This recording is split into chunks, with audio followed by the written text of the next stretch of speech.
Good evening all of you. आज मैं class 12th का फर्स्ट चैप्टर जनसंचार माध्यम पढ़ाने जा रही हूँ। जनसंचार क्या है? संचार के बिना जीवन संभव नहीं है। संचार यानी कि दो व्यक्तियों के बीच में एक दूसरे को संदेश पहुँचाना ही संचार कहलाता है। मानव सभ्यता के विकास में संचार की सबसे महत्वपूर्ण भूमिका रही है। संचार दो या दो से अधिक व्यक्तियों के बीच में सूचना, विचारों और भावनाओं का आदान प्रदान है। इस तरह संचार एक प्रक्रिया है जिसमें कई तत्व शामिल हैं। संचार के कई प्रकार हैं जिनमें मौखिक और अमौखिक संचार के अलावा अंतरवैयक्तिक, समूह संचार और जनसंचार प्रमुख हैं।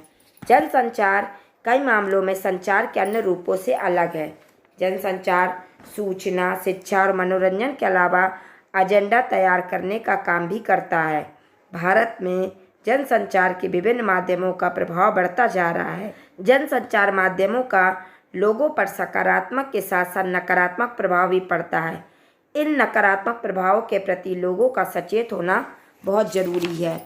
जैसे अगर हम सोचें कि संचार क्या है, अगर हम आपसे कहें कि हम अकेले बैठे हैं और सोने का समय को छोड़कर हम किसी से बात ना करें तो कैसे रह सकता है? व्यक्ति बिना बात करे किसी से कैसे रह सकता है? वो अपने विचारों को किसी न किसी माध्यम से प्रकट करेगा, एक दूसरे से या समूह में बातचीत या संचार करने में लगा देता है।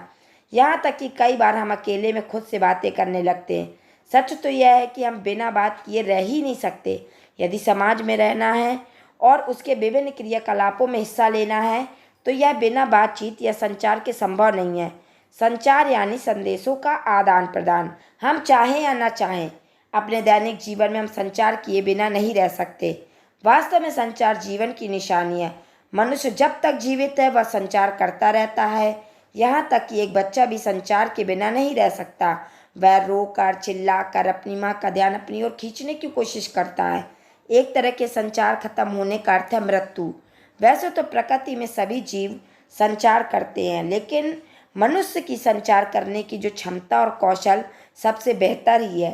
अक्सर यह कहा जाता है कि मनुष्य एक सामाजिक प्राणी है और उसे सामाजिक प्राणी के रूप में विकसित करने में उसकी संचार क्षमता की सबसे बड़ी भूमिका रही है। अब बच्चों, संचार और जनसंचार के विभिन्न माध्यमों में टेलीफोन, इंटरनेट, फैक्स, समाचार पत्र, रेडियो, टेलीविज़न और सिनेमा आदि के जरिए मनुष्य संदेशों के आदान प्रदान में एक दूसरे के बीच की दूरी और समय को लगातार कम से कम करने की कोशिश कर रहा है। पहले लोग पत्रों के माध्यम से अपने संदेशों को पहुंचाते थे या किसी सैनिक के माध्यम से पत्रों को पहुंचाते थे या किसी पशु पक्षियों के माध्यम से पहुंचाते थे।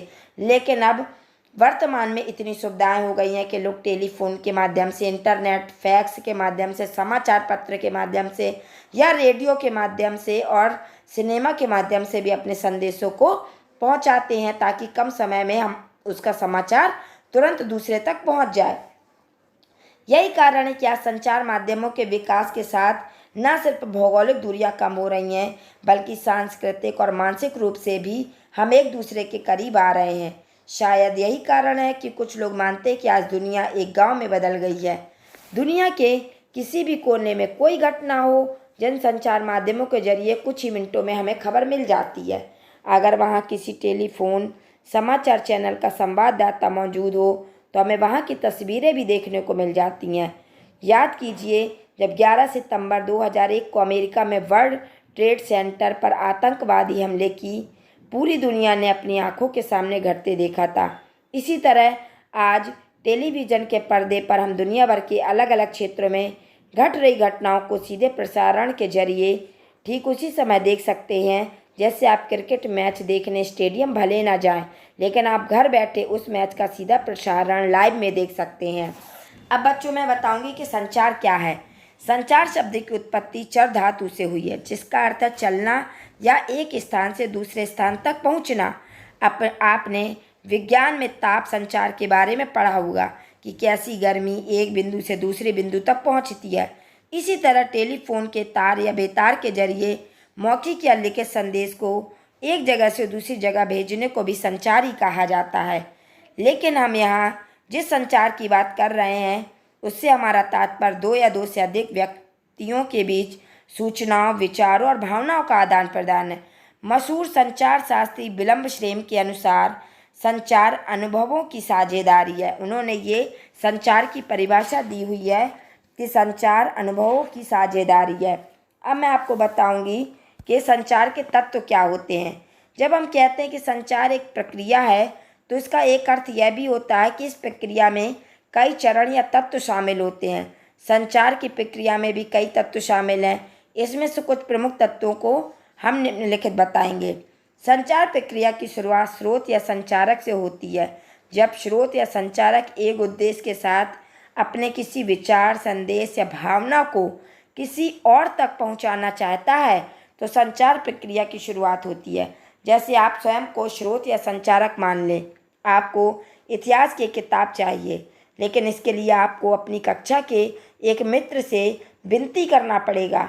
इस तरह जैसे आप किताब मांगने की सोचते हैं, संचार की प्रक्रिया शुरू हो जाती है। वैसे किताब मांगने के लिए आप अपने मित्र से बातचीत करेंगे या उसे लिखकर संदेश भेजेंगे। बातचीत संदेश भेजने के लिए आप भाषा का सहारा लेते हैं। भाषा असल में एक तरह का कूट चिन्ह या कोड है। आप अपने संदेश को उस भाषा में कूटीकृत या एनकोडिंग करते हैं। यह कूटीकृत क्या होता है? यह संचार की प्रक्रिया का दूसरा चरण है। सफल संचार के लिए जरूरी है कि आपका मित्र भी उस भाषा यानी कोड से परिचित हो जिसमें आप अपना संदेश भेज रहे हैं। इसके साथ ही संचारक का एनकोडिंग की प्रक्रिया पर भी पूरा अधिकार होना चाहिए। इसका अर्थ यह हुआ कि सफल संचारक के लिए संचारक का भाषा पर पूरा अधिकार होना चाहिए। साथ ही उसे अपने संदेश के मुताबिक बोलना या लिखना भी आना चाहिए। कूटीकृत क्या होता है? जैसे मान लीजिए कोई आतंकवादी है और हमें अपने संदेश को पहुंचाना है, तो हम अपने संदेश को ऐसे कूटीकृत, ऐसे चिन्हों में बांध देंगे ताकि पढ़ने वाला ही केवल उस चीज़ को समझ पाए, बाकी कोई उस चीज़ को ना समझ पाए। लेकिन उसके लिए कूट चिन्ह जिसके लिए हम कूटीकृत कर रहे हैं उसको भी उन चिन्हों का ज्ञान होना चाहिए। कूटीकरण संदेशों को भेजने के लिए शब्दों, संकेतों या ध्वनि चिन्हों का उपयोग किया जाता है। भाषा भी एक प्रकार का कूटी चिन्ह या कोड है। प्राप्तकर्ता को समझाने योग्य कूटों में संदेशों को बांधना ही कूटीकरण या एनकोडिंग कहलाता है। सफल कूटीकरण उसे कहेंगे जिसमें संप्रेषण बिल्कुल स्पष्ट हो, यानी कि आपका संदेश है वो बिल्कुल स्पष्ट समझ में आए। संचारक जो कहना चाहता हो, प्राप्तकर्ता संदेश को उसी रूप में ग्रहण करे। और डिकोडिंग क्या कहलाता है? कूटीकरण की उल्टी प्रक्रिया कूटवाचक कहलाती है। इसके माध्यम से संदेश का प्राप्तकर्ता कूट चिन्हों में बंधे संदेश समझता है और इसके लिए आवश्यक है कि प्राप्तकर्ता भी कोड का वही अर्थ समझता हो जो कि संचारक समझता है। कूटीकरण यानी कि एनकोडिंग और कूटवाचन यानी कि डिकोडिंग, यानी कि एक दूसरे का उल्टा। अब मैं आपको बताऊंगी फीडबैक क्या कहलाता है। कूटीकृत संदेश को पहुंचने पर प्राप्तकर्ता अपनी प्रतिक्रिया प्रकट करता है। यह आवश्यक है कि इसी से पता चलता है कि संचारक का संदेश प्राप्तकर्ता तक पहुंच गया और ठीक ठीक पहुंच गया। उसे हम फीडबैक के नाम से जानते हैं। अब बच्चों मैं बताऊंगी शोर क्या होता है।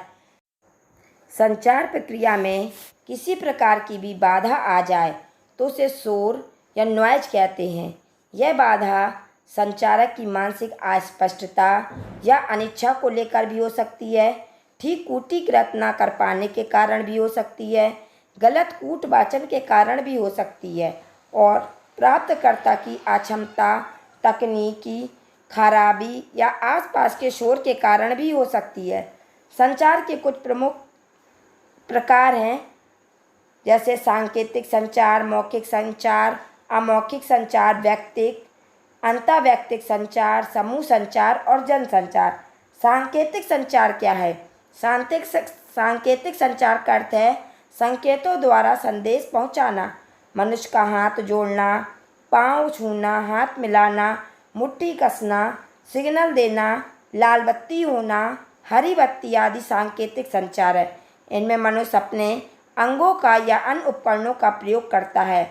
आदिम युग में ये साधन ही सबसे महत्वपूर्ण रहे होंगे। आज इनका महत्व सहायक या गौण संचार के रूप में सीमित हो गया है।